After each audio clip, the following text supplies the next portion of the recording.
La primera conferencia magistral la va a dar la doctora Isaura Díaz. Isaura, yo escribí tu y no lo entiendo. Sí, mira, No te preocupes. Isaura Díaz es doctora en Filosofía y Letras en Historia de las Américas de la Universidad Interamericana de Puerto Rico, recinto metropolitano. Tiene maestría en Arte Actual, Análisis y Gestión de la Universidad de Barcelona, en España.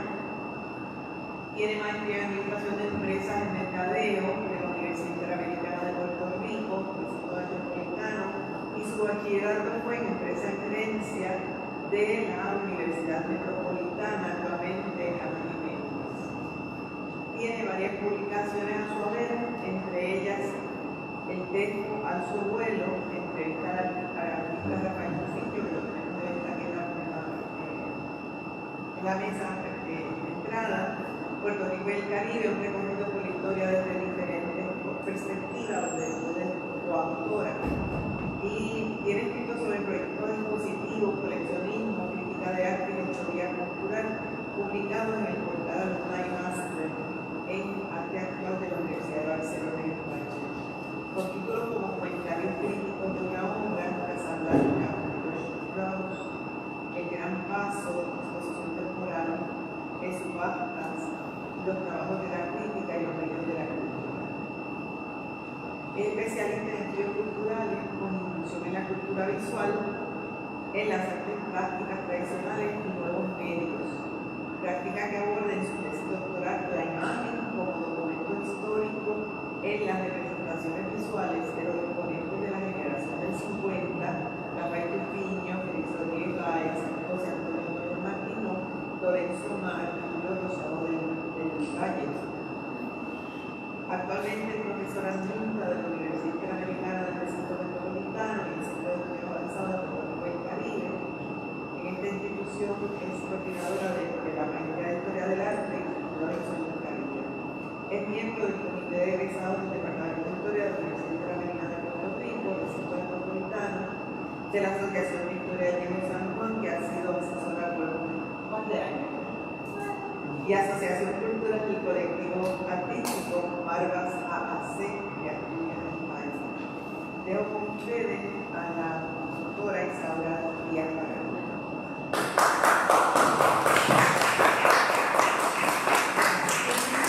Gracias, Nancy, gracias por esta oportunidad, gracias a todos los presentes por estar apoyar estos proyectos de la Asociación de Historia. Panorama de las artes plásticas en Puerto Rico en el siglo XX. Antes de darle un vistazo al panorama de las artes plásticas en Puerto Rico, y que hay que darle un vistazo al primer contacto de las artes, que van a sacar la base de los siguientes artistas. La personalidad del pueblo de Puerto Rico comienza a forjarse a mediados del siglo XVIII. La pintura puertorriqueña, a partir de este siglo, se va a perfilar con unas características particulares que destacan la individualidad de sus pintores. Además de su mismo un papel protagonista centrado en la figura de José Campeche y Jorge. Campeche fue el primer pintor puertorriqueño conocido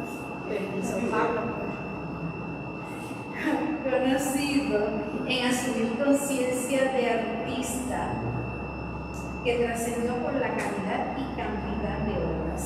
El maestro es reconocido como el fundador de una escuela nacional de pintura y logró articular en sus piezas una imagen de la reciente identidad puertorriqueña.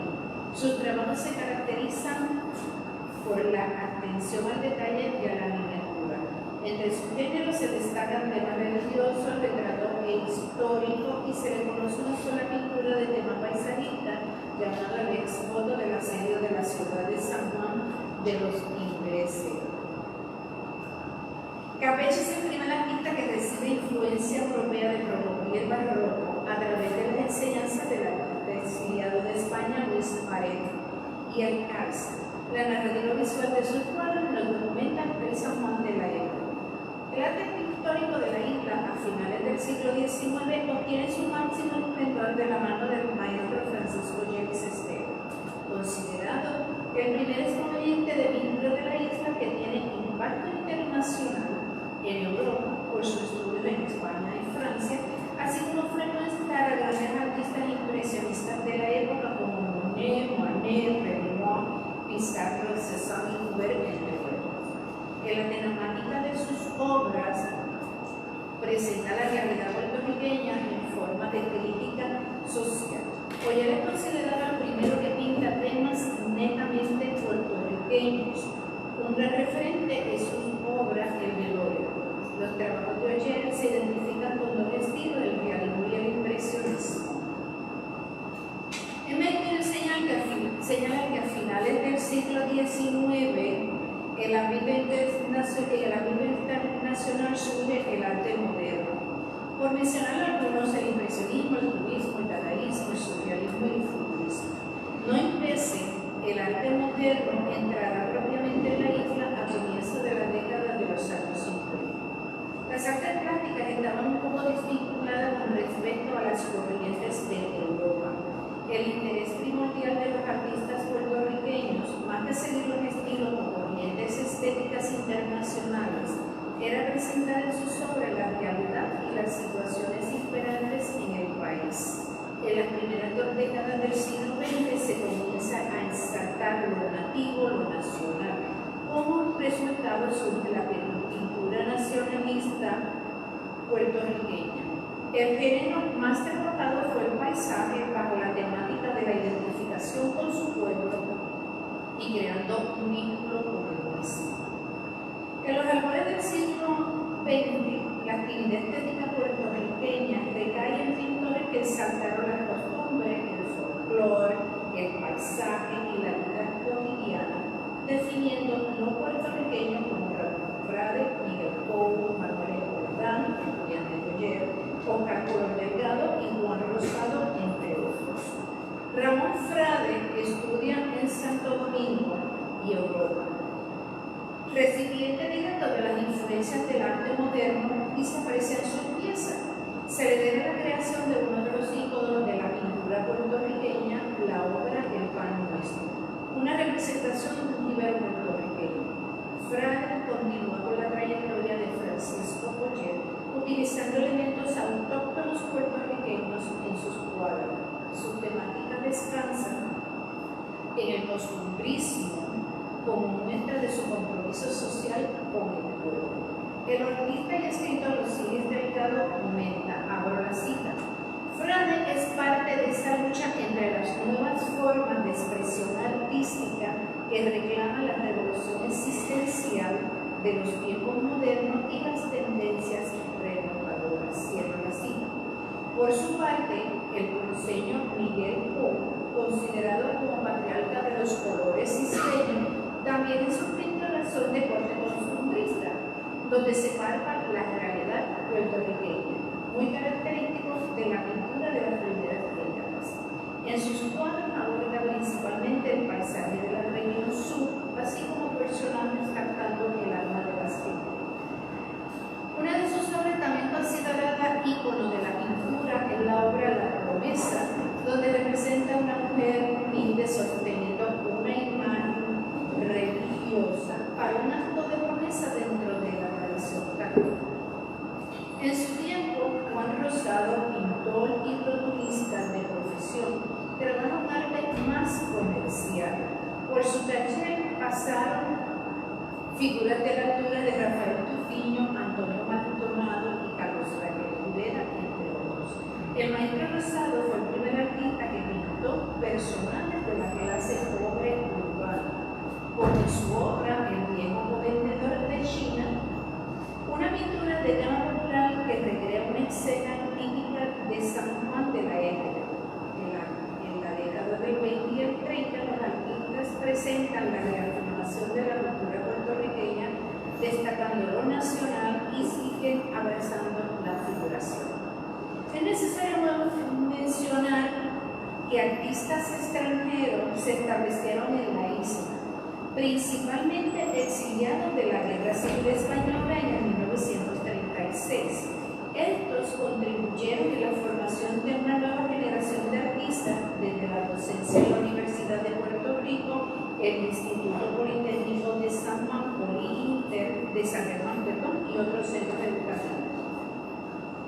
El desarrollo de cursos de arte, facultades y grupos y grados académicos eleva el estudio de las artes visuales a una formalidad que no había experimentado hasta el momento. Cabe destacar los nombres de los artistas extranjeros como Esteban Vicente, Alejandro Sánchez, Felipe González Gil de León, Ángel Botello, Francisco Vázquez Compostela, además Carlos Marichal, Sánchez Felipe, Cristóbal Ruiz, Eugenio Fernández Granel, Cristóbal Ruiz Pulido y muchos otros. Referente a Cristóbal Ruiz, apunta el autor Galliano, abro la cita, llegó a la isla en octubre de 1938, precisamente en los momentos de la mayor crisis pictórica puertorriqueña. La pintura de la isla, al cabo de un año de la primera exposición de arte independiente puertorriqueño, cuando apenas había más artistas del color, el Jercón, Oscar Colón Delgado y Juan Rosado. Desde los Estados Unidos llegan artistas como George Warwick y Ward Defner. Este último también entra a la docencia en la Universidad de Puerto Rico y el Politécnico de San Germán. Se mantuvo muy activo en el ámbito cultural y una de las grandes contribuciones fue la coordinación de varias exposiciones de arte internacional en la Universidad de Puerto Rico. En estas muestras se expusieron pinturas de Pablo Picasso, Joan Miró, Diego Rivera y David Alfaro Siqueiro, entre otros artistas. Ward Defner, por medio de la acuarela, pintaba el paisaje tropical y urbano, las faenas diarias realizadas por el trabajador para su sustento. La llegada de artistas del exterior expone a la plástica puertorriqueña hacia las tendencias y movimientos de Europa y los Estados Unidos.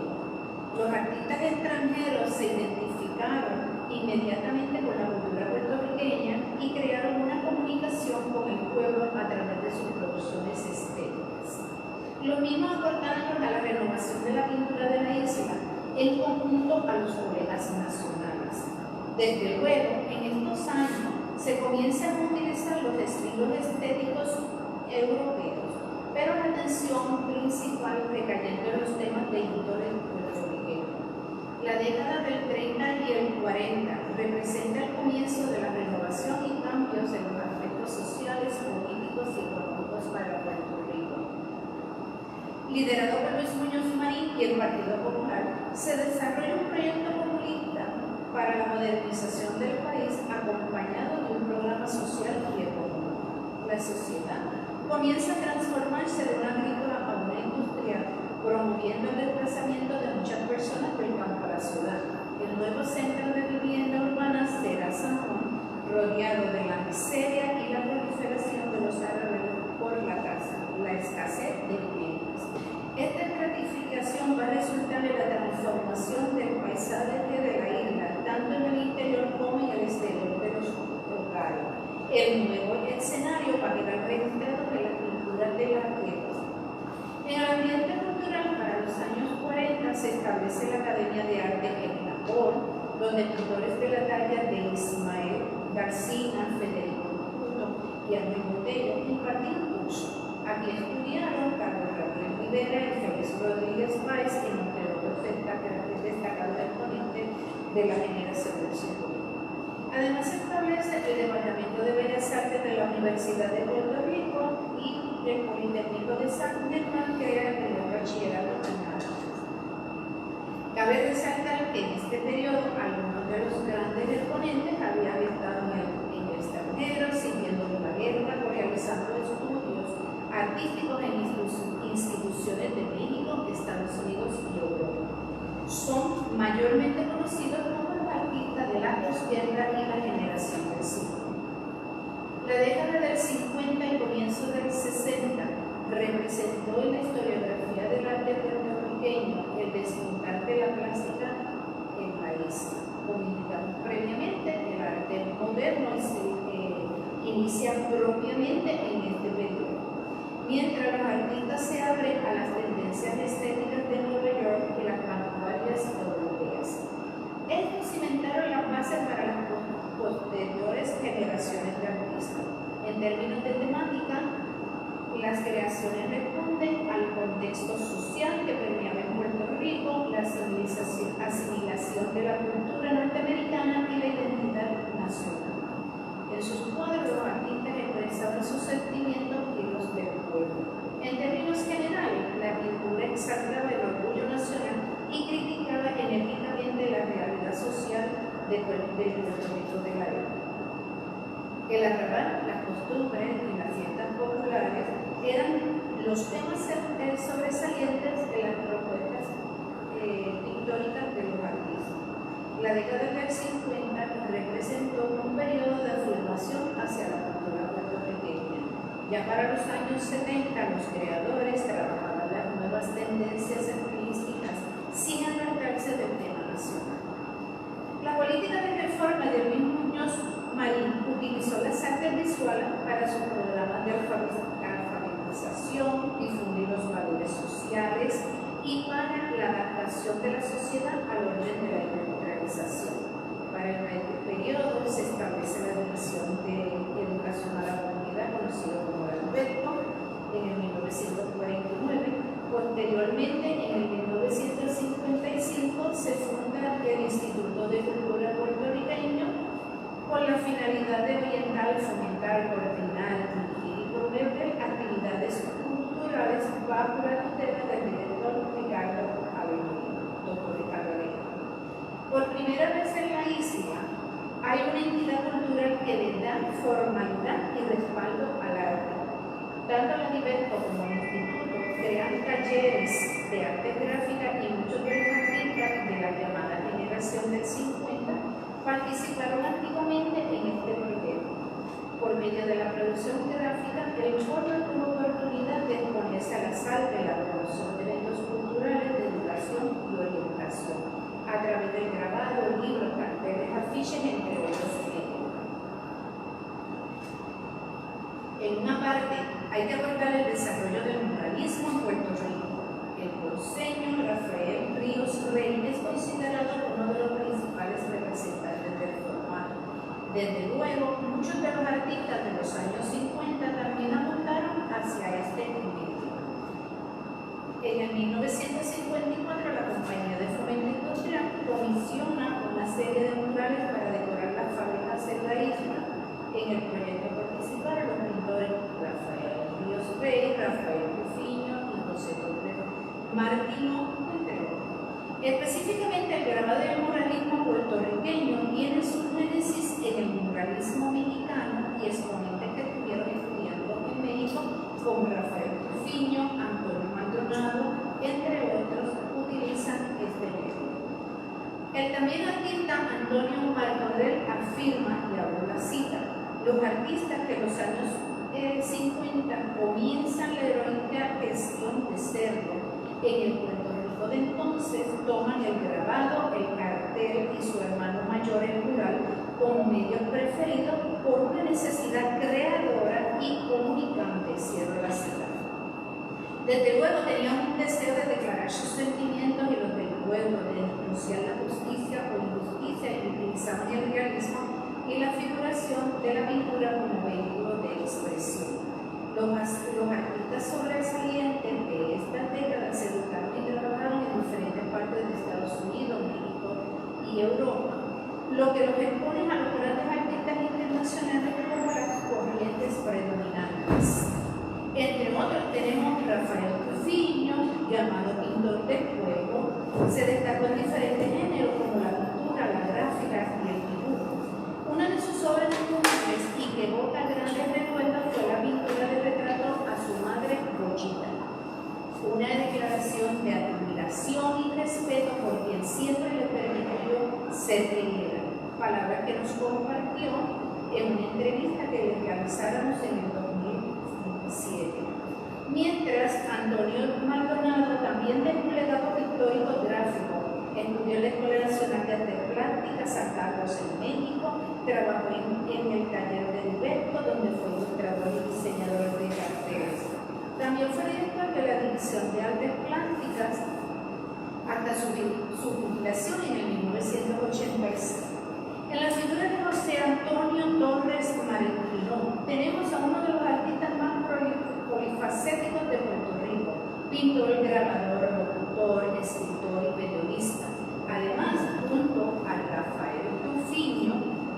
Rodríguez Fay y Lorenzo Omar, los Rosados del Valle, fundaron el Centro de Arte Puertorriqueña, el CAP, en el 1950. Un centro dedicado al fomento de las artes plásticas en los primeros años de los 50, donde se diseñaron portafolios de gráfica como la estampa puertorriqueña, bajo la temática de las costumbres y fiestas populares, así como estampas de San Juan con representación de escenas callejeras del arrabal y temas de contenido social. El CAP, por medio del cartel, los portafolios y la pintura, llevaba su mensaje destacando lo puertorriqueño y sus propias preocupaciones sociales y políticas. Dentro de este orden, el artista Lorenzo Omar, considerado uno de los maestros del cartel, de un legado histórico en diferentes géneros, formó parte del grupo revolucionario de la gráfica durante los 50, el taller de la gráfica de Dipesco y el Instituto de Cultura Puertorriqueña. Omar, como los artistas extranjeros anteriores, estudió y trabajó en Nueva York y diferentes partes de Europa. Hay que mencionar una pintura de Omar de este periodo, Le Robaille, imagen que refleja una marcada crítica social de la pobreza de la época vivida en los arrabales. Por su parte, Félix Rodríguez Báez fue el único artista cofundador del CAP que no estudió en el exterior. Sin embargo, se educó con reconocidos artistas puertorriqueños. Se destacó como pintor, diseñador gráfico, escenógrafo, caricaturista, profesor y en un momento dado fue director de la Escuela de Artes Plásticas. También dirigió la División de Artes Plásticas del Instituto de Cultura Puertorriqueño en 1988. En sus obras hay una marcada referencia por el retrato, el paisaje urbano y rural, la barriada y los asuntos de política nacional. Del pincel de Julio Rosado del Valle nos llega un artista ajustado a las tendencias de los tiempos. Estudia en Nueva York y París. En su pintura de los años 50 trabajó la denuncia social, entre otros temas. Es destacable que a partir de su estadía en Nueva York, comenzó a cultivar el género de la pintura abstracta. El artista Alfonso Arana puede considerarse el pintor más activo de esta generación en términos de exposición internacional. Estuvo viajando entre México, Nueva York, París, Colombia, Venezuela, Brasil, y México, y mantuvo su residencia en París hasta su fallecimiento. Arana fue reconocido en París, donde se le otorgó la medalla que lo convirtió en caballero de las artes y la ciencia. Los trabajos de Arana, quizás por exponerse más frecuentemente al mercado internacional, responden a las vanguardias europeas. Su obra expresa profundas emociones en las que predomina mayormente los desnudos y los rostros desmascarados. Siendo la década de los 50 de mucha presencia en la plástica, tenemos otros artistas que enriquecieron su formación en Nueva York, México, París, España. Tal es el caso de Jorge Richani, Epifanio Bizarri, Osiris Delgado, Augusto Marín, Samuel Sánchez, Domingo García, Carlos Rangel Rivera y Francisco Rondón, los cuales estuvieron expuestos a muchas corrientes internacionales. Se fue conformando una generación de artistas que trabajaron para el gobierno de turno en sus respectivos talleres, pero también en sus trabajos particulares dejaron sus planteamientos y demandas. En los talleres de la gráfica, además de los artistas previamente mencionados, hay que destacar a José Real Cera, Mirna Báez, Antonio Martorell, José Rosa, Jesús Cardona y Luis Maizón. Cabe resaltar a la figura de José R. Oliver, científico y pintor, quien fue el primer director de la Escuela de Artes Plásticas de San Juan.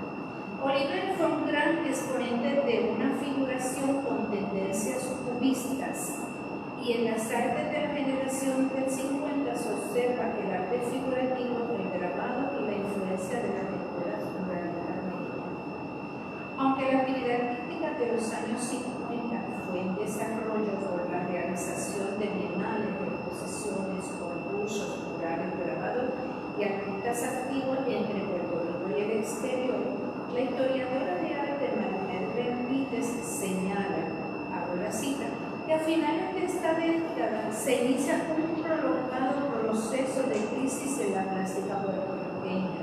El conflicto de la identidad, el espectro de la asimilación y desaparición de Puerto Rico con una cultura autónoma permea en el ambiente artístico de la isla. Cierro la cita. Además expresa que a finales de la década de los 50 la identidad pasa a convertirse en motor y tema fundamental de la plástica contemporánea de Puerto Rico y desplaza los reclamos de justicia social que caracterizaban la obra de la generación del 50. Cierro la cita. Los años 50 y 60 se caracterizaron por la experimentación y una constante apertura al arte internacional. Se trabajaron todas las vanguardias. El estilo predominante de los 50 fue el realismo, mientras que en los 60 fue el impresionismo abstracto, que llegó a través de la escuela de Nueva York. En términos de estilo, muchos artistas se acogieron al movimiento, mientras en el contenido temático se continuó trabajando la reafirmación nacional. La década del 60 se caracteriza por una temática social también visto en la generación del 50. Por otro lado, las influencias de la Escuela de Nueva York eran atractivas para muchos pintores que seguían las vanguardias.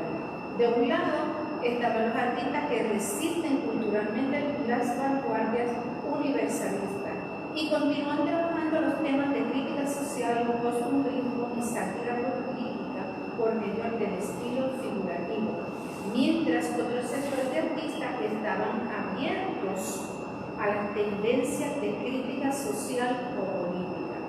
El expresionismo lo vemos en las pinturas de Carlos Irizarry. Estuvo en trabajo como diseñador en Nueva York. Para el año 1968 cofunda el Centro Nacional de las Artes de San Juan y crea la Galería 63 dedicada a promover el arte de vanguardia. La abstracción fue trabajada también por Luis Hernández Cruz usando plano geométrico cubista en su pintura.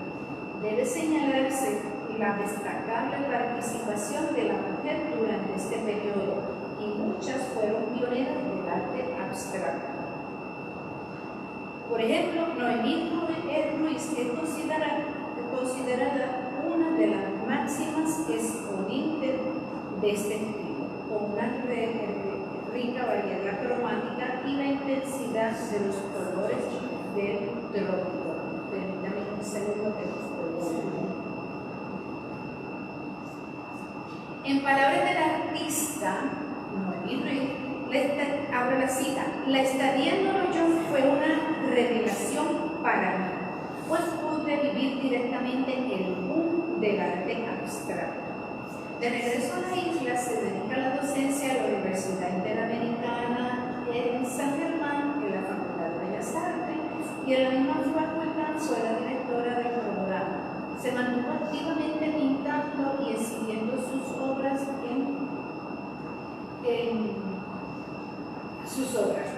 En los 80 fue una de las cofundadoras del Museo del Arte Contemporáneo de Puerto Rico. Por su lado, Olga Albizu combina el color con la espátula, haciendo una abstracción más lírica. Estudió en la Universidad de Puerto Rico con Miguel Pou y el español Esteban Vicente, posteriormente en escuelas de arte en Nueva York, París y Florencia. Es considerada pionera del expresionismo abstracto.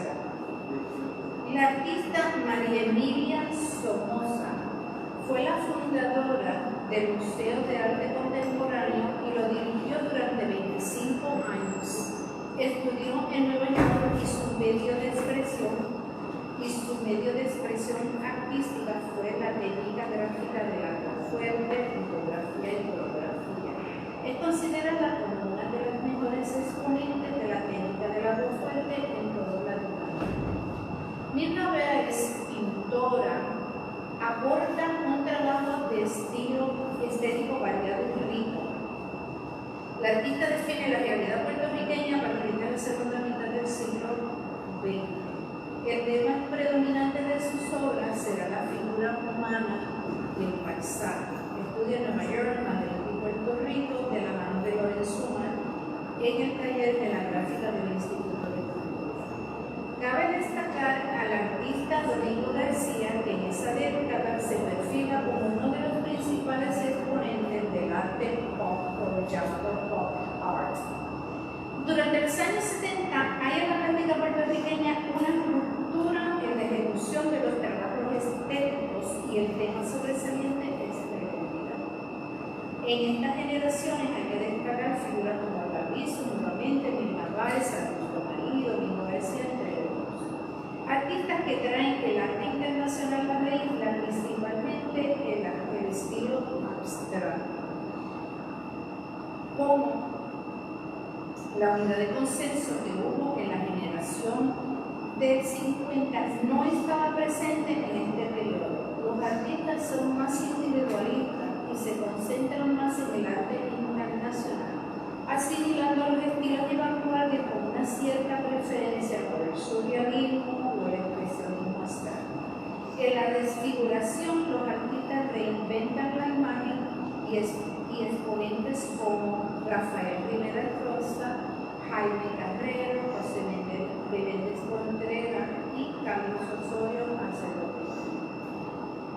Mientras se origina en 1968 y 70 por Inquien 12 una forma de pluralidad de artes prácticas integradas por Ernesto Álvarez, Carmen Blonder, Félix Bonilla Nora, José Buscaglia, Osiris Delgado, Leonardo López Diurbe, Antonio Molina, Rafael Rivera García, entre otros.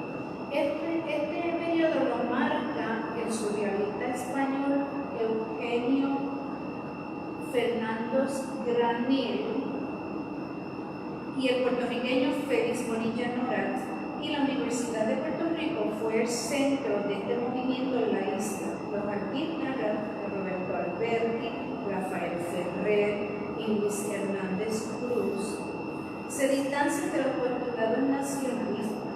Se establece el grupo Mirador Azul y utilizan el surrealismo como inspiración, mientras otros artistas favorecen el expresionismo, la abstracción y el realismo. En la década de los 70 se inaugura la primera Bienal de San Juan del grabado latinoamericano y del Caribe, creando un vínculo creativo entre los artistas de Puerto Rico y los participantes de todos los lugares. De los artistas de la generación del 80 y el 90, el arte se presenta más industrial, trabajando bajo las temáticas de situaciones sociales como el género, conflictos de clases y raciales, entre otros. Para llevar sus mensajes sociales utilizaban la nueva figuración, entre otros ejemplos. Ya a partir de los 90, la pintura se vuelve más individualista y enfocada en las técnicas para lograr sus obras. En los trabajos de esta generación, los creadores transmiten sus sentimientos personales. Los mismos se alejan de la afirmación nacional y trabajan sobre sus deseos, expresando sus más hondos sentimientos y pulsiones internas. Un ejemplo es el trabajo de Alberto Nieves, que a través de su obra refleja la angustia existencial del ser humano para reafirmar su individualidad. Es un artista que utiliza materiales no tradicionales en la pintura y está en constante experimentación con el lenguaje neoexpresionista. Examinando el perfil de la mayoría de los artistas puertorriqueños, tenemos un caudal de exponentes que se educaron en los grandes mecas del arte, como París, España, Nueva York y México. Esto enriqueció y continúa enriqueciendo la paleta de los pintores de la isla. La trascendencia de sus trabajos estéticos los han llevado a los mercados internacionales del arte. La lucha por la identidad cultural y los llevó a crear una pintura nacionalista donde reflejaban las situaciones que atravesaban su país, siendo un vehículo para la crítica social y sus reclamos ante las situaciones que transitan en el contexto histórico dado. No obstante, a partir de la segunda mitad del siglo XX hubo una revolución en las artes plásticas en Puerto Rico. Hemos presenciado que en los años 50 la isla se abre a las corrientes internacionales y hay unidad de consenso entre los grupos artísticos. Además, se establecen las principales instituciones culturales del país y el arte forma parte importante del tercer puertorriqueño. Los problemas abordados desde el comienzo del siglo XX tuvieron un valor para los artistas en sus trabajos históricos, pero aún así quedó demostrado que a pesar de las crisis y los conflictos hay una rica expresión histórica nacional que continuó en las posteriores décadas.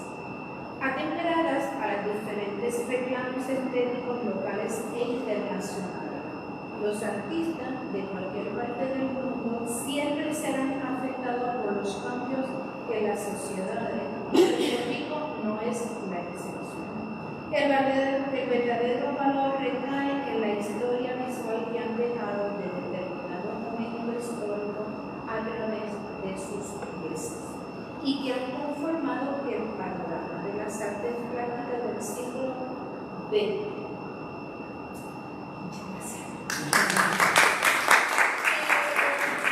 Quiero añadir algo un poquito extenso, pero la realidad es que quizá ustedes deben estar pensando, y el artista tal, y el artista el otro, pero no puedo, yo traje unos ejemplos puntuales porque estaríamos aquí hasta mañana.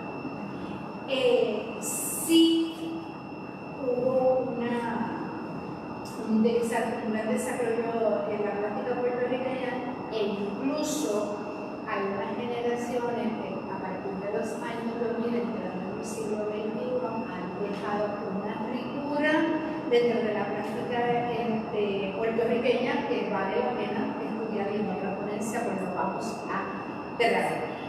Muchos de los artistas de los 50, de los 60, de los 70 pues llegaron hasta la época contemporánea de los años 2000 y se enriquece esa lectura, esa visualización de Puerto Rico, quizás no enfándose en términos nacionales, pero sí los conceptuales.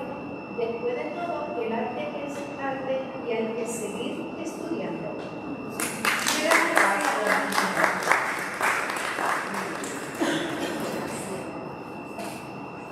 Increíble. Es lo único que puedo decir. Gracias, Isaura. A vosotros, es un placer. Es realmente un privilegio tenerte con nosotros. La primera mesa que tenemos, y le pedimos a las ponentes que vengan a la mesa, es la expresión de la negritud en el arte. La primera ponencia va a darla María Eva Torres, la doctora María Eva Torres, y va a hablar sobre el arte como reexistencia. Tengo que mencionar que fue una exposición increíble que yo visité en la Universidad de Puerto Rico, bien interesante.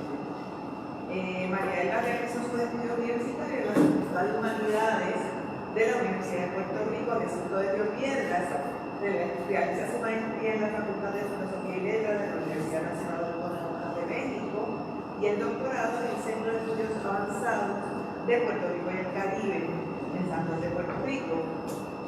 En el 2018, por invitación del Seminario Permanente Afroamérica de la Universidad Nacional Autónoma de México, imparte la conferencia magistral Las Artes y los Movimientos Afro-Puertorriqueños y Puertorriqueñas en el Seminario Afroamérica de la Facultad de Filosofía y Letras de la UNAM.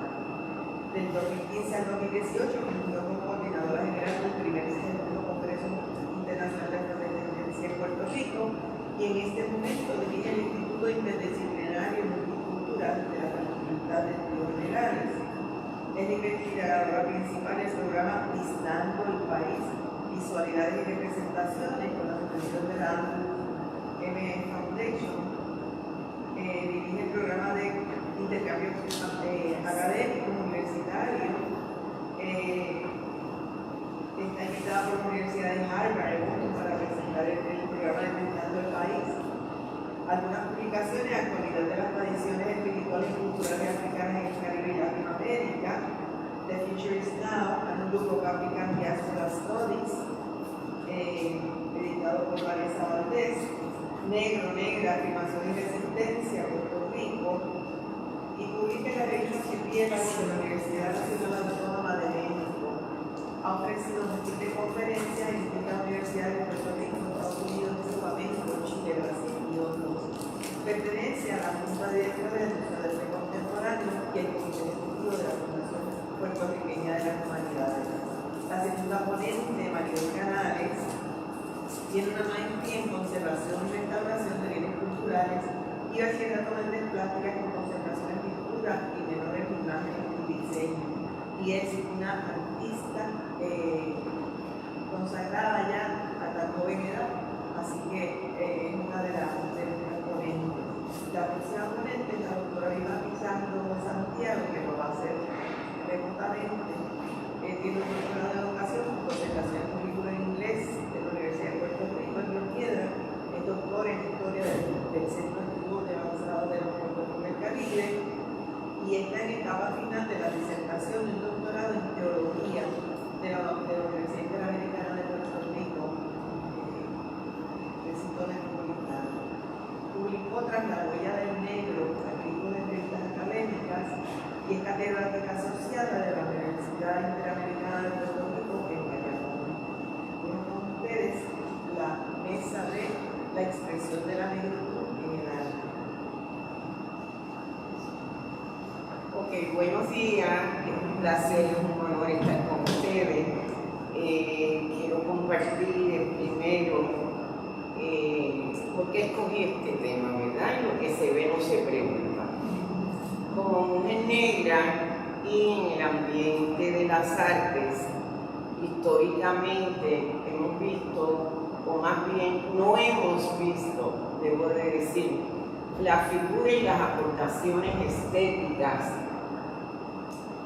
dentro de la inclusión de la historia del arte.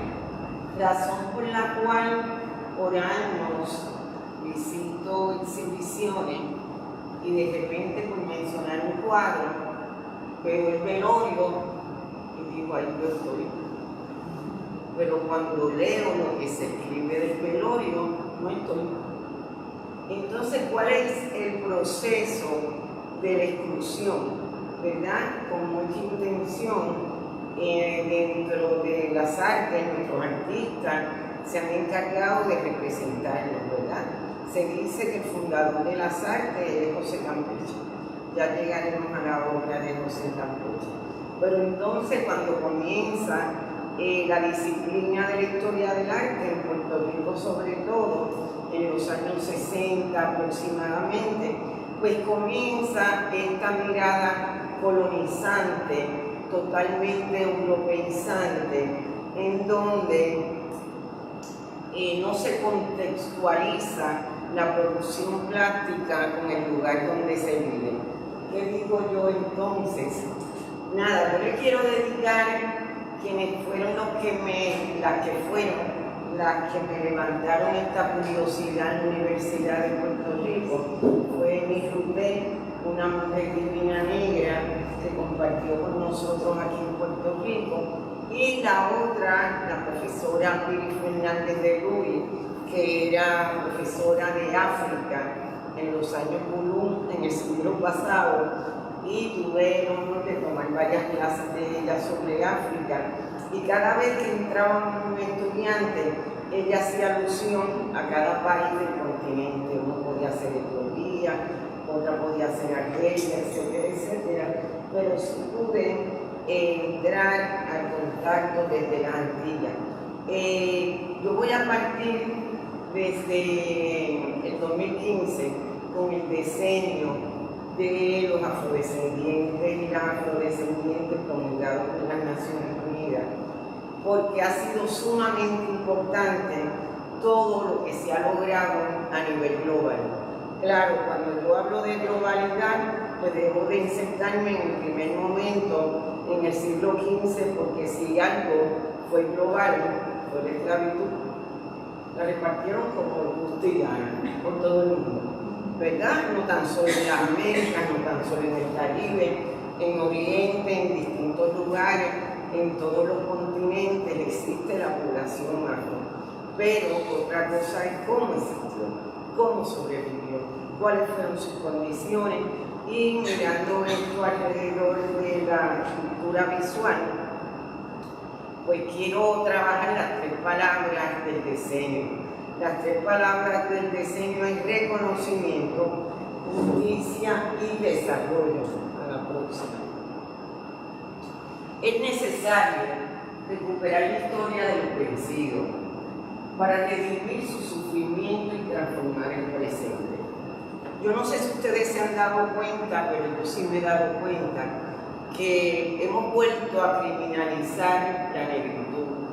Casi todos los que salen delincuentes y salen por televisión son negros. Es bien curioso. Y esos mensajes son símbolos y tenemos que tomar en cuenta porque las imágenes nos hablan de nosotros, nos hablan del país, ¿verdad? Por eso tenemos estos cuadros. Vamos a hablar entonces, pasamos a la próxima. Yo voy a hacer una lectura corta porque quiero enseñarles una serie de obras que no aparecen en su gran mayoría en los libros de arte. Dice así: la historia de las artes en Puerto Rico ha generado la repetición de los alcances de nuestros artistas fundacionales y no fundacionales basados en sus adhesiones a los movimientos externos, primordialmente europeos, perdiendo muchas veces la responsabilidad histórica y cultural ante sus contextos de origen. En este ensayo nos referimos a las obras de arte, a los escritos de algunos académicos y los artistas que en su tiempo dieron cuerpo y sentido al nacimiento artístico en Puerto Rico. Cuando hablo del nacimiento artístico me refiero a los libros de arte, sobre todo los libros de historia del arte, y voy a mencionar esto, los que no compartan me pueden señalar. Uno de los elementos básicos dentro de la historia del arte son estos: los taínos, los indígenas, todos los objetos arqueológicos que existen, las edificaciones españolas, europeas, como el Morro, por decir algo. Y seguimos entonces a Campeche. Y la estética afro, ¿cómo era la estética de nuestros esclavizados? ¿Cómo era la estética de nuestros libertos? ¿Por qué no existen piezas fidedignas de los pocos países donde no encontramos piezas fidedignas? Claro, estamos buscando, yo sé que van a aparecer, están en un almacén, pero como no tenemos expertos para la lectura, se guardan por vida y no sabemos cómo era la estética de los esclavizados. Eso es bien importante. Se dan cuenta que en este recorrer histórico salimos de los indígenas, nos vamos a las estructuras españolas, brincamos a Campeche. De Campeche, ¿dan cuántos siglos hay? De Campeche brincamos a Oyer, un siglo. De Oyer a la generación del 50 como un intermedio del jibarismo, ¿verdad? Entonces, ¿quién construyó la historia del arte y para quién? ¿Cuándo se construyó? Si nos ponemos a plantearnos eso, evidentemente tuvo que ser en el siglo XX y evidentemente tuvo que ser cuando se fundó el Instituto de Cultura, lo que quiere decir que tuvo una función política. Y no estoy hablando mal de ningún partido, que conste, pero tuvo la historia del arte, tuvo una función política que a la luz de este año 2024 todavía se repite. O sea, hay una exigencia de la investigación. No podemos seguir repitiendo porque nuestros estudiantes se aburren de la repetición. Segundo, no alcanzamos lo que queremos lograr, que es lo que dijo la doctora, nuestra identidad, nuestro sentido común, qué es lo que nos une. Y nosotros estamos en un contexto que se llama el Caribe. El análisis de estos materiales, más allá de su valor para la historia del arte, puede servir para conocer cómo la gente se veía y deseaba ser vista, cómo eran sus viviendas, su vestimenta o sus lugares de trabajo, cómo se mostraban en la cotidianidad o en la vida oficial. Puede servir también para descubrir en cada época qué personas, situaciones y acontecimientos se consideraban dignos de ser reproducidos y de esta manera puestos a salvo del olvido. Esto, a un paréntesis, recordemos los cuadros de Campeche con todos los cuerpos aristocráticos, gubernamentales y también eclesiásticos. Estos eran pedidos y tenían una función. De igual forma, los cuadros que casi no se ven de ayer sobre los gobernadores estadounidenses que están en Bayamón, y nadie casi los conoce. Y así vamos a ir viendo cómo, como bien también dijo ella, son documentos históricos. Las imágenes son recursos valiosos para los historiadores. Las imágenes que les vamos a presentar muestran justamente eso. Ahora bien, esto para mí es bien importante porque todavía, y con todo lo que se ha luchado, todavía es así. Las narraciones raciales en Puerto Rico pueden representar para algunos, para algunas, para algunos, un discurso divisorio a la nación, basándose en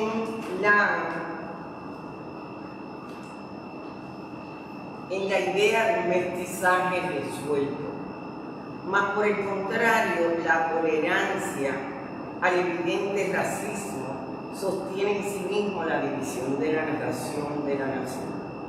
La conversación inminente sobre este tema entre nuestros conciudadanos es material de unificación y pertinencia, sobre todo si realizamos todos la posibilidad de exorcizar lo negado.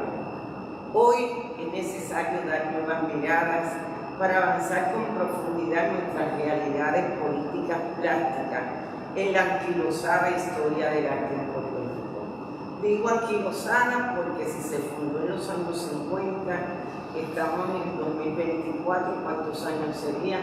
Aproximadamente tenemos más de 60 años sin revisar, sin revisitar esa historia, y no es eliminar, es reinterpretar. Ya lo decía nuestro maestro Fernando Picó, cada generación le corresponde volver a la historia y revisarla, y desde unas miradas jóvenes o no tan jóvenes como la mía, pero sí con otros instrumentos, poder ver más allá. Ante esto nos preguntamos, ¿cuáles han sido las aportaciones de los actores sociales afrodescendientes en las artes visuales de Puerto Rico en toda su historia? ¿Cómo se han elaborado los imaginarios visuales desde lo objetual o desde el sujeto afrodescendiente dentro de la historia del arte puertorriqueño? ¿Cómo han resultado los acercamientos críticos a los planteamientos plásticos de nuestros artistas visuales respecto al tema? Las aportaciones incluidas nos podrían dar luz en la formación de la nación, desde los aconteceres propios y desde unas miradas que intersecten los imaginarios visuales del oficio del artista plástico en Puerto Rico. Desde el siglo XVI hasta el presente, poco se ha estudiado sobre la cotidianidad de los africanos esclavizados y libertos, vistos a partir de sus posturas estéticas, por ejemplo, las llamadas artesanías, sus adornos en el interior de sus hogares, sus ropas, sus adornos corporales, cómo estos determinaron sus concepciones visuales. los colores, los saberes, las espiritualidades, las habilidades, los conocimientos y formas materiales e inmateriales de sobrevivencia, plantean indudablemente los símbolos que crearon como cuerpo sometido y oprimido.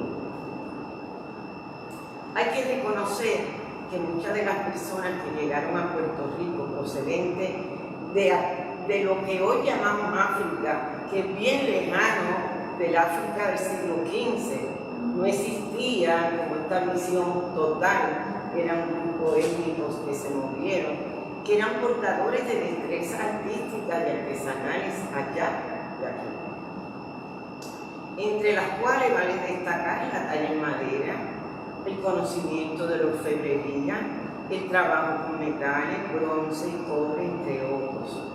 Es importante saber que muchas de las rejas que hay en San Juan y en muchos lugares en Puerto Rico asemejan a los adrincas, ¿verdad? Han escuchado lo que son los adrincas, por lo tanto, adrincas son unos símbolos que tienen unos significados espirituales, culturales, que llegaron de África, y muchas de estas rejas que son como si fuera un signo musical, que abundan mucho aquí en Puerto Rico, tienen un significado, y es bien interesante que no se haya estudiado, digo yo que es interesante, y que no se haya visto el trabajo manual de nuestros esclavizados y de nuestros libertos a través de las construcciones, porque si en algo se distinguió esa mano obrera fue en las construcciones, ¿verdad? Muchas de las rejas en San Juan tienen los adrincas con K, lo pueden buscar. Todos los oficios y las artes gozaban en África de una categoría especial y casi siempre estaban ligadas con lo sagrado. Si esto fue así, entonces nos preguntamos, ¿dónde se encuentran estas aportaciones en la historia del arte nacional puertorriqueño? Podríamos afirmar de un legado simbólico visual de los cimarrones y esclavizados que fueron construyendo el país para gestar nuestras artes. Los hallazgos arqueológicos nos resultarían de vital importancia para descifrar estos momentos. ¿Qué quiero decir con esto?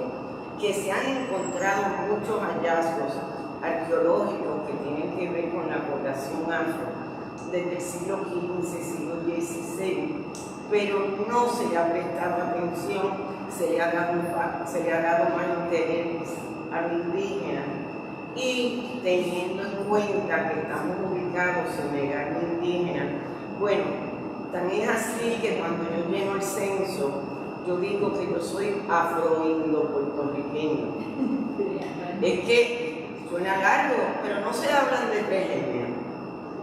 Pues ahí estamos. ¿Cuál es el problema? Afro, indio, puertorriqueña, la puertorriqueña y la española. Pero la afro es lo que se ve, y la indo es lo que tengo por dentro y lo que tengo contigo. Se dan cuenta, es la mezcla de cimarrón. Sería afro-indo-hispana. No, Porque puertorriqueñas somos de todo. pues todo, pero la palabra Puerto Rico lo trajeron los españoles. ¿Es cierto? No fue boriquén, no los han cambiado. Así que nosotros tenemos que ver, es igual que las palabras como mulato, tenemos que replantearnos estos términos. La misma palabra negro, los africanos no se entendían como negros, se sintieron negros aquí, en las Américas. Así que entendemos que al mirar las piezas artesanales o artísticas de siglos pasados por nuestros historiadores y críticos, es posible que por ellos cargar concepciones europeas, los críticos, los historiadores, hayan descartado en su momento piezas valiosas con otros valores estéticos no reconocidos por ellos y ellas, razón por la cual hoy no tenemos piezas fehacientes de sus elaboraciones.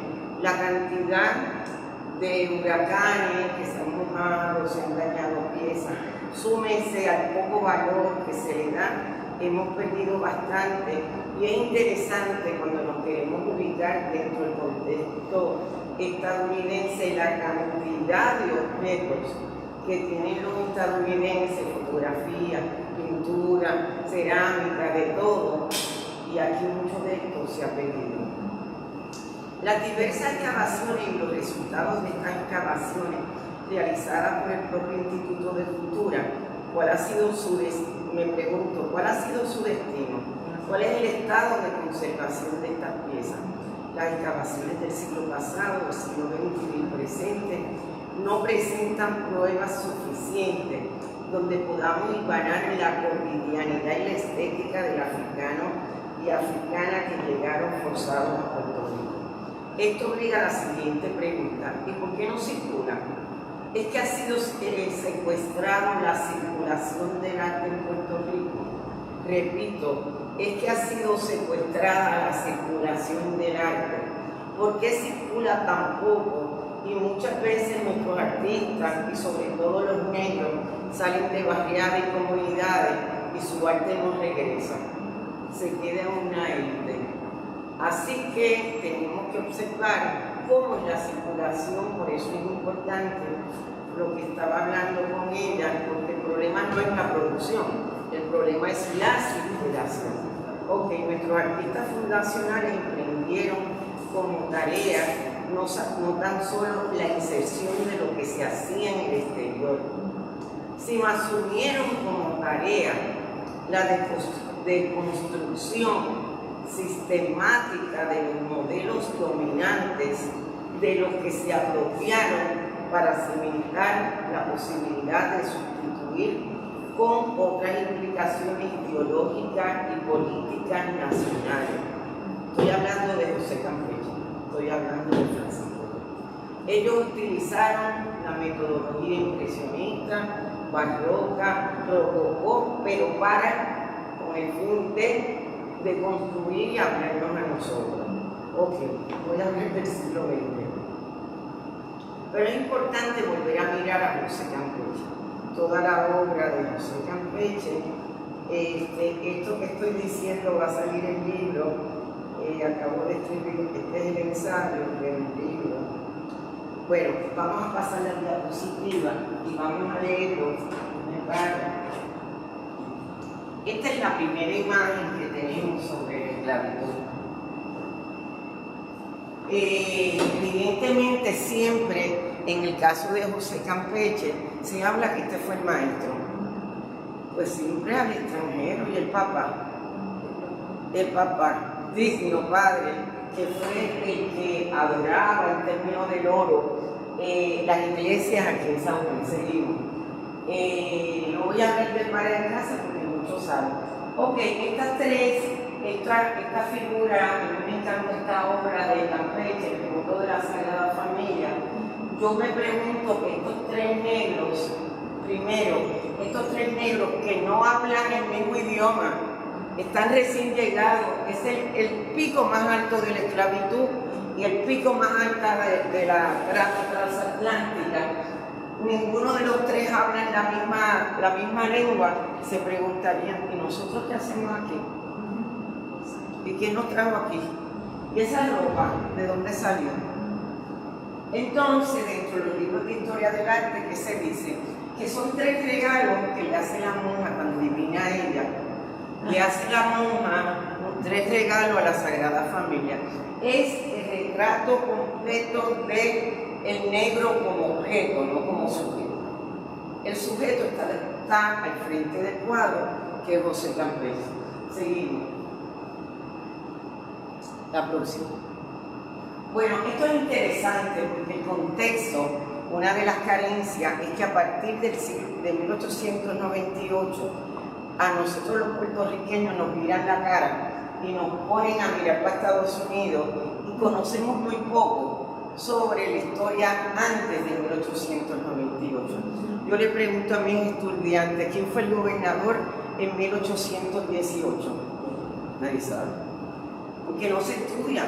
Ok, estas obras de Campeche y el otro, así se pintaba en América Latina, como pintó Campeche, y estas son obras de México. Se dan cuenta que su condición política, social del negro era similar y había unos escalafones dentro de la milicia.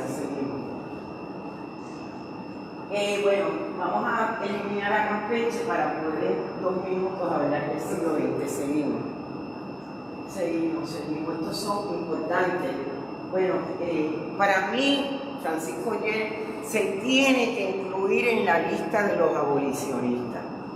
Toda la obra, o casi toda la obra de Oller tiene que ver con la abolición del esclavismo. Seguimos. Estos son 3 cuadros que gracias a una actividad como esta de la Asociación de Historia conocí al coleccionista de estas obras que en todos los libros de historia del arte aparece como perdidos y desaparecidos. Están ahora mismo en Musa, en Mayagüez, en el Museo de la Yuca en Mayagüez. Díganme ustedes si no había un compromiso de Francisco Oller desde la imagen con ser solidario con la lucha. Podemos pararnos, pero no hay tiempo, seguimos. Bueno, pues esto es bien importante. Este debe ser el logo. Yo entiendo que a la larga lo van a poner del Departamento de Educación, porque salió una ley que de ahora en adelante el Departamento de Educación va a ser los hermanos Cordero Molina. Seguimos. ¿Ah? De los 3 hermanos. Sí. Ok, muchos de estos productos llegan en los barcos esclavistas. Seguimos.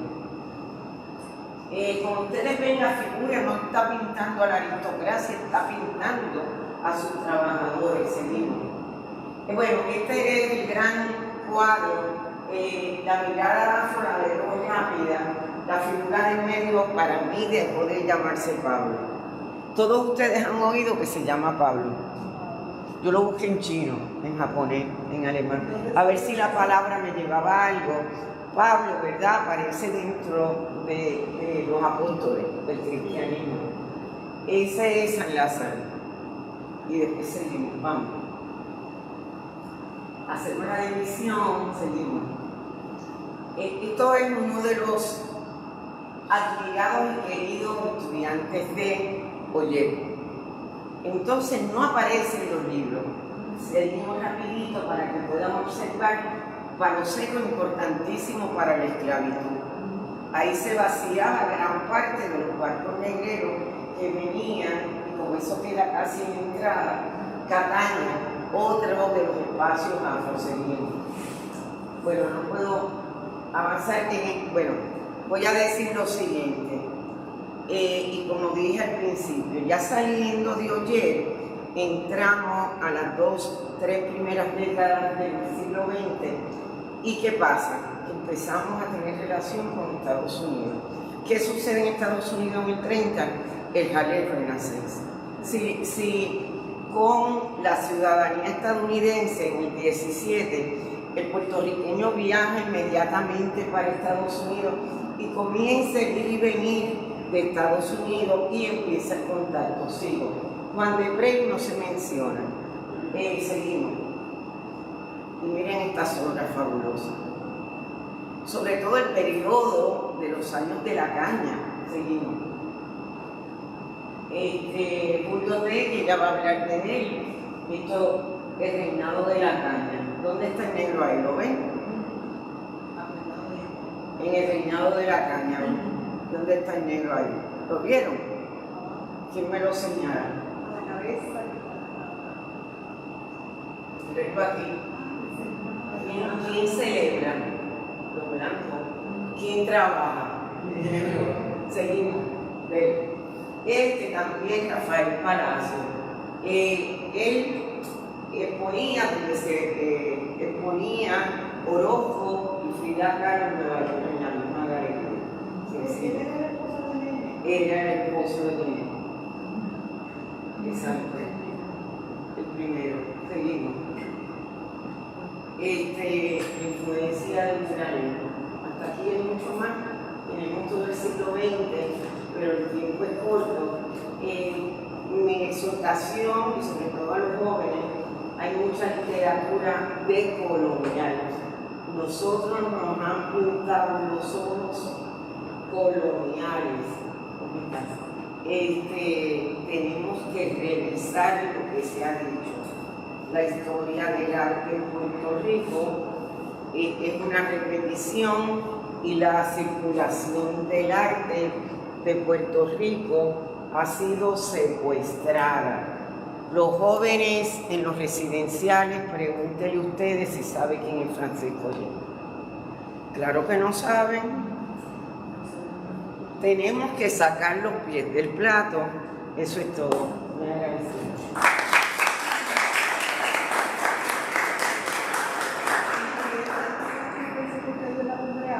Perdóname. No. No le encuentro, ¿dónde está el internet que no le encuentro? No está en YouTube, pero fue sobre curatoría. Pues me das tu correo. Pues ahora publicó la compañera Maribel. Esto es una especie de manjar porque tenemos de la época del más granado del mar de Puerto Rico. Nos va a expresar de su arte. Sí, bueno, yo quería decir que yo soy de Carolina, estudié en la escuela de bachillerato, de pintura, aquí estaban los profesores mentores, entonces hice mi maestría en conservación. De hecho, fue una de las motivaciones de yo hacer la maestría.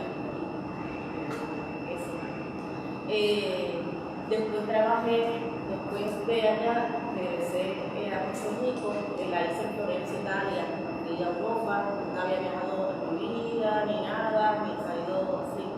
Sí, con mi familia ya he ido a Florida, pero Florida creo que los pequeños pueden logran así, clase media trabajadora, Disney, más nada, pero después mi viaje como fuera así, fue a Europa directamente, porque ese choque cultural, yo negra allá,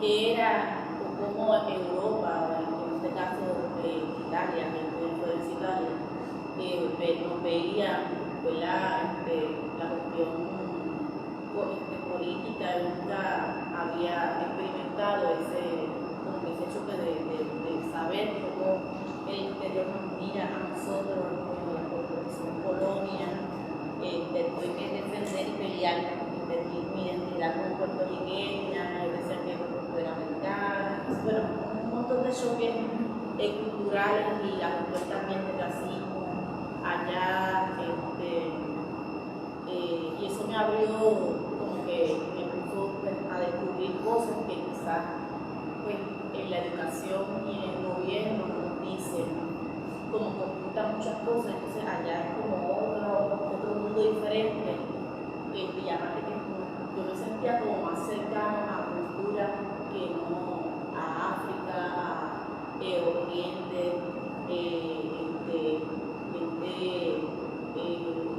China, japonesa, coreana, India, todo como algo nuevo para mí. Eso influenció mucho pues, en la cuestión de mi arte también. Cuando ingresé a Puerto Rico, el Instituto de Cultura me había becado completo. Entonces pues trabajé en el Instituto de Cultura, me dieron trabajo en la colección nacional, cuando era la conservadora mejoradora de la colección. Tuve varios años, 2004, 2018 años. Entre esos años yo estuve también como docente en la Escuela de Plástico, empecé el programa de extensión desde el 2002 que estaba todavía estudiando, así que empecé a trabajar también con la educación, más en niños, después jóvenes, y fui escalando, hasta que más adelante en el 2014 entró la vida me llevó a ser profesora de bachillerato de la Escuela de Plástico en pintura.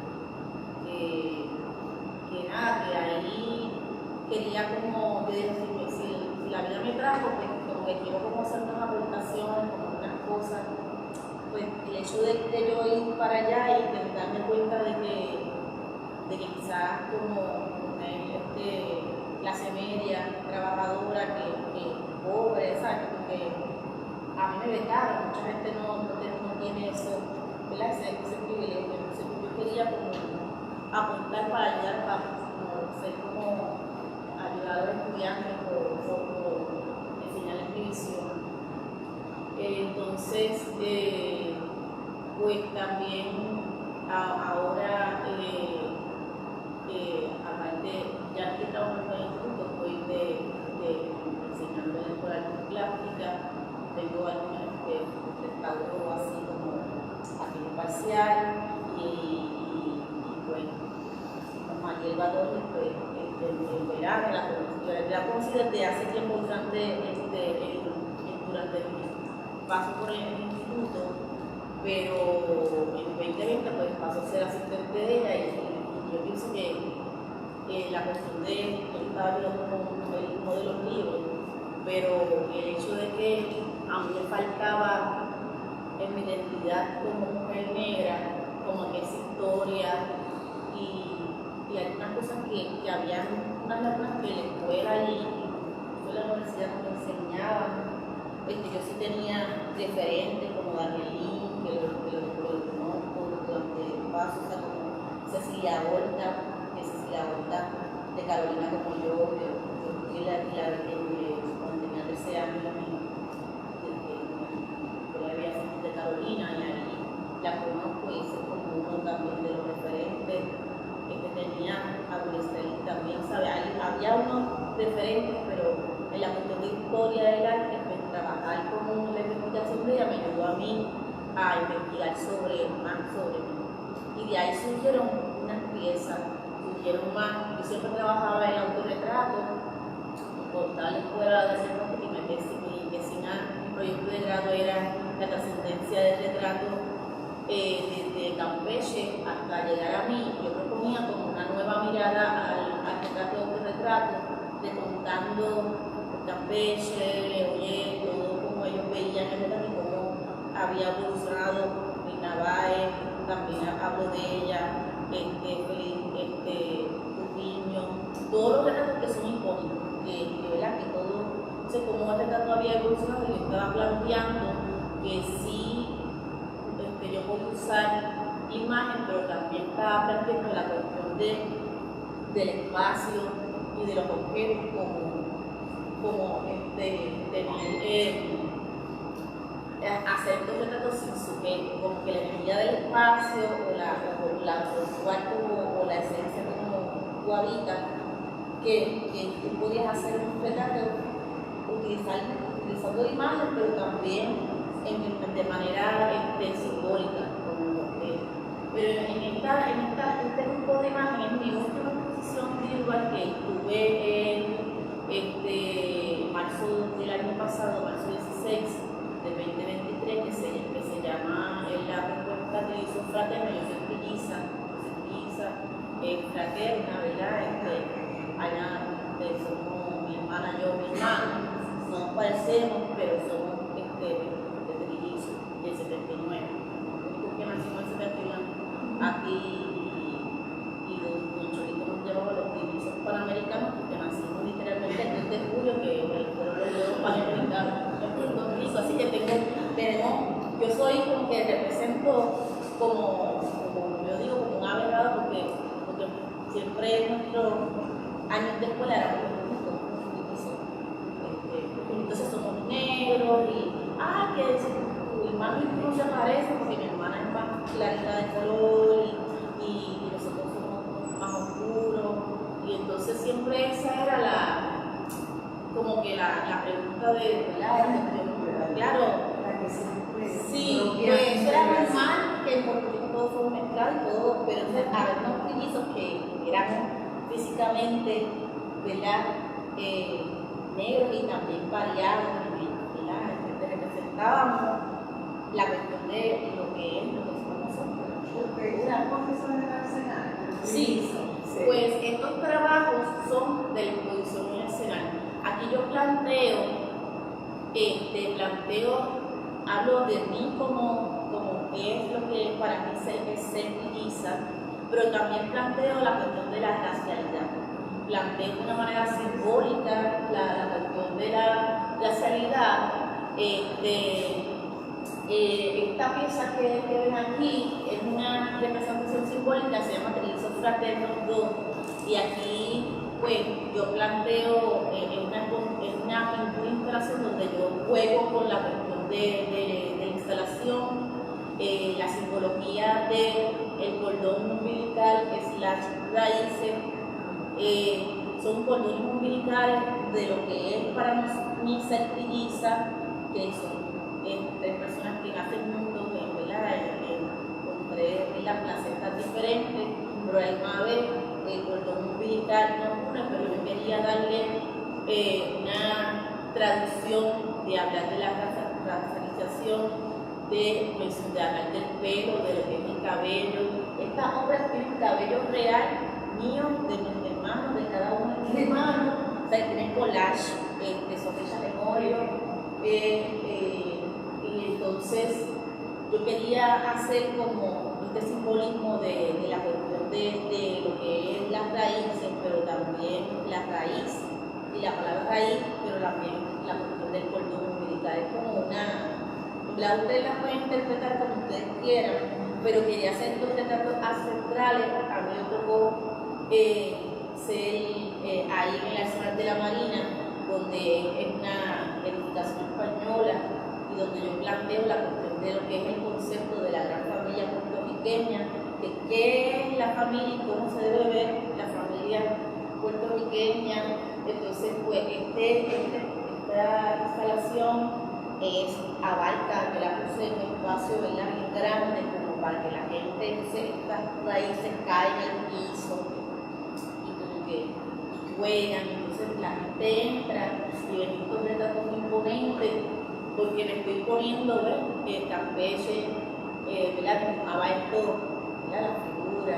Pues yo me estoy poniendo, como estaba viendo mis hermanos, como en esta postura, como si fuéramos, entre la cuestión de ancestral importancia, estos retratos que son de corte renacentista, las cosas clásicas, cómo se pintaba a los retratos de la revolución en esa época. Pues esto es una representación de eso. Pues somos nosotros, y es como la gran familia puertorriqueña. Ya aquí, esto yo lo hice durante, de arriba yo lo hice durante la pandemia, con la cuestión de la investigación.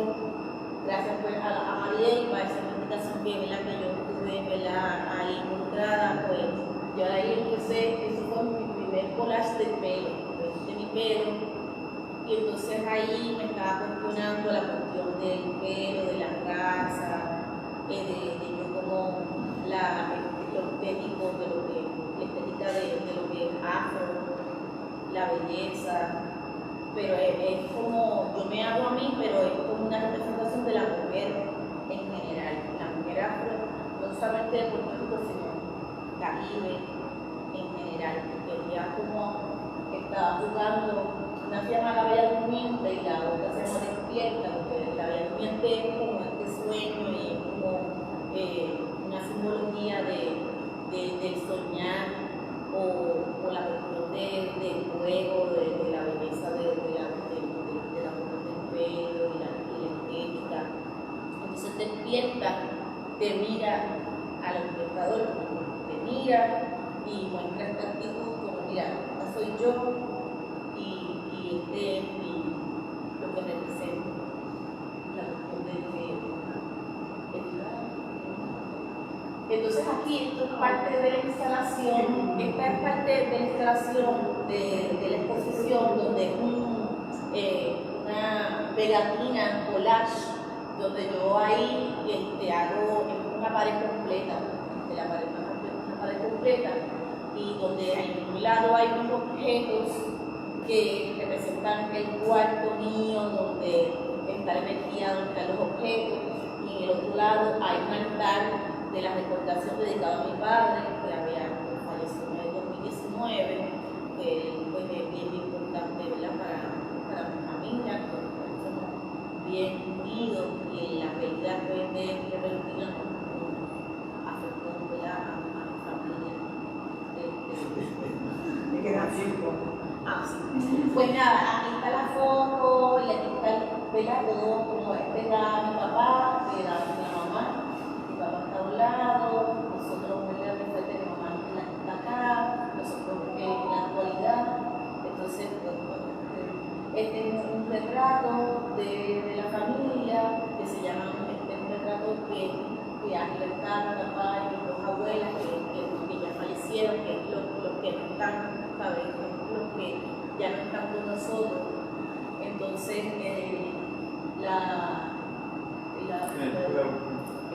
ay, no, entonces ya había puesto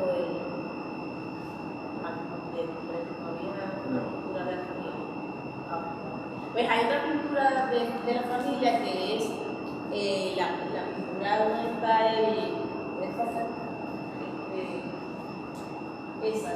collage. La pintura del centro, de la que hice en pintura, la pintura grande que es la que representa, ¿verdad?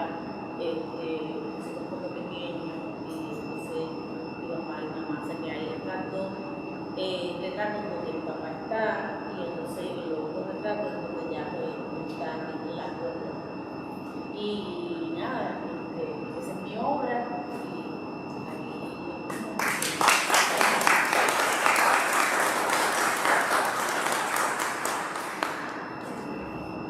Muchas gracias. Antes que vayamos de Vilma, al trabajo de Vilma, vamos a hacer un recesito de unos 15 minutos para que podamos tomarnos una meriendita. Por favor, siéntanse